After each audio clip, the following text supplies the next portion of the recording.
You've seen me review the first game, now you'll see me review the second game. Yes people, Zookstar here with a brand new review for you all. This time I review the sequel to Spyro the Dragon, aka Spyro 2 Gateway to Glimmer, or Ripto's Rage as it is in America. So is this sequel either better or just as good as, or is it a downfall from the original? Let's find out in my review of Spyro 2 Gateway to Glimmer. The plot of the game is completely different from its predecessor.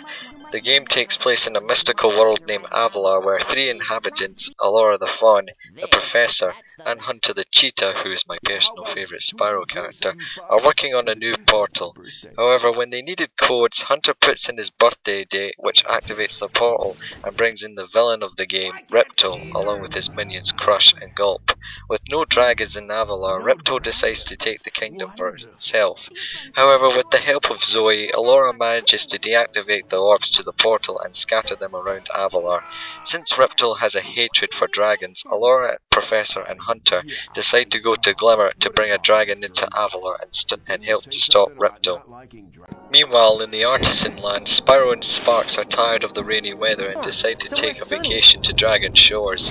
However, instead they land in Avalar by a small portal built by the Professor. Ripto then arrives and destroys the portal due to his anger of the Professor bringing a dragon into Avalar. Before he can attack, however, Gulp accidentally eats his scepter, forcing him to retreat. Spyro then agrees to help out the three inhabitants and save Avalar from Ripto. Overall, the story has heavily improved from the first game. I know in the first game they wanted to have a short and simple story, but here in Spyro 2 the story is more developed and it's even better. Now moving on. Now since this is a sequel, the gameplay shares the same formula from its predecessor. You're still able to breathe fire, charge with your horns, and collecting gems still stays as an objective. You also still have Sparks as a health indicator. I know I forgot to explain this in my review of the first game, so let me explain now. When you get hit once, Sparks will be blue. Another one, you'll be green. Another one, you'll be all alone. And one more hit, you're dead. However, the gameplay also has major differences as well. For one, the new collectibles in the game are now changed from releasing dragons to collecting talismans and orbs. Another improvement is the addition of abilities. Throughout the game you can buy new abilities from another inhabitant, moneybags, which are swimming underwater, climbing on walls, and head bashing on solid objects. Also, remember the supercharge and super flame power-ups from the first game? Here in Spyro 2 they return, but this time they are stronger. There are other power-ups in the game as well, such as the invincibility and a combination of both super fly and super flame. Another thing is, instead of collecting a gem when you defeat an enemy, in Spyro 2, when you kill an enemy, it will release a spirit which will power the level's power-up.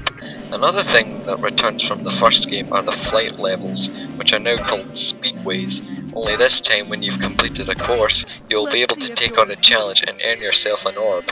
Speaking of which, orbs are earned by completing a side mission in each level. However, later on in the game they become a more important role to complete the game. Also, when you enter a level, you are greeted with a cutscene showing the problems the inhabitants are having in the entered level and what you have to fix in the level. And once you have finished the level, there's a second cutscene showing the inhabitants now enjoying their lives after you solve their problems. Another improvement to the trilogy is when Zoe, the fairy from earlier, zaps you, it will save your progress, and when you die, you will return to the position Zoe previously zapped you. Let me also say that the levels in Spyro 2 are much more bigger than they were in the original game. This means there are a lot more places to explore, which really gives the player a good feeling of playing a collecting platformer game. I'm also very glad that the collecting has lowered down a bit because Spyro 1 had way too much collecting to do. My favourite level in the entire game has to be Aquaria Towers. Why? Because it had a lot of swimming to do, the music was very memorable, and shooting these robot sharks was just fun as shit. But let me get to the best part, the boss battles. I know I criticised the boss battles in the original game, but here in Spyro 2, not only have they improved, but they are more action-packed and more epic in any way. Crush was just plain fun and challenging and was a great start to fight. Gulp's boss battle was just awesome even with the music, and there are no words to describe how epic Ripto's boss battle was. This makes the boss battles in this game the best boss battles in the entire Spyro trilogy. Once you've defeated Ripto, you can now access the final level of the game, Dragon Shores. Wait a minute! Why are the Norks now friendly to Spyro when they were his enemies in the first game? Who knows. But anyway, you can do 4 mini-games in Dragon Shores, like Dunk the Monk, a roller coaster ride while popping balloons, shooting, and... I don't even want to know. Anyway, you can earn tokens once you've done the mini-games, and after collecting all 10 of them, you can access a theatre where you can watch the cutscenes of the game. Overall, the gameplay is much better than its predecessors with the addition of the side missions. Now on to the controls. Well, there's nothing much to say about the controls really. They're smooth, comfortable, and easy to get used to, just like in the first game. One new add-on to the controls though is by pressing the triangle button while gliding, you can hover so you can reach a higher reach before you fall. However, there's just one minor thing that I want to point out. If you jump and press square, you can do a double jump glitch. This isn't something forced to do, but when you know it, this can make things too easy by reaching higher reaches. Thankfully, Insomniac fixed this problem in the first game though, so I guess that's a good thing.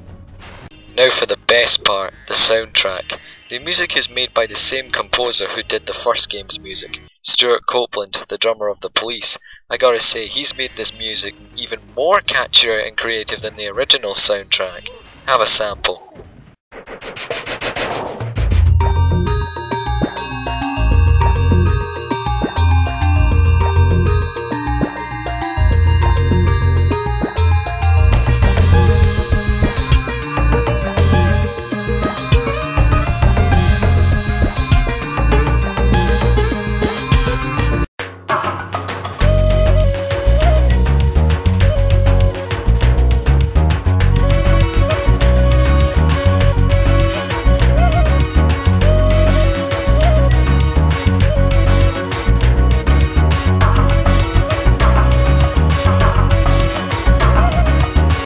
And the music of the hub worlds are just dreamlike.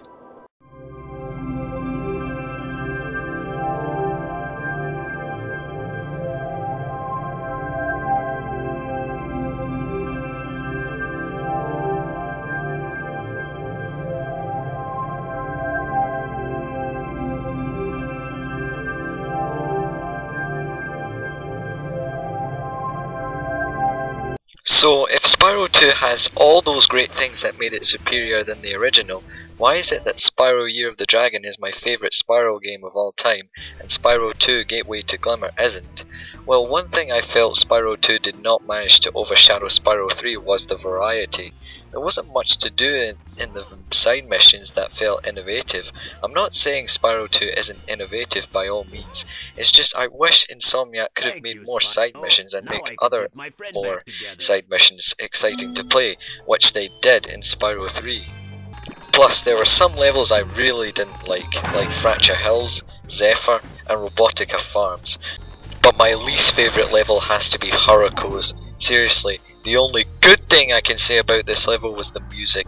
Everything else in this level never appealed me.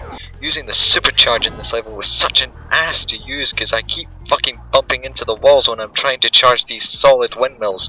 Also, those stupid blue guys are such a pain to listen to. Tom Kenny does do a good job voicing Spyro, but he makes an annoyance voicing these blue guys in Hurricanes. And so I gave you my reasons to why I love Spyro 3 more than Spyro 2, because Spyro 3 had more variety. So overall, Spyro 2 Gateway to Glimmer is a superb sequel that has proven to be better than its predecessor. Whilst I don't think it's the best Spyro game out there that everybody else says, I still love to play this game now and then. To me, it's the second best Spyro game. I give this game 9.0 out of 10, meaning superb.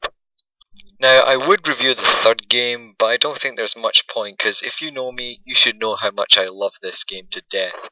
Also, I've already done a review on it on DeviantArt, so check it out if you want. So tune in next time when I review the first Crash Bandicoot game ever.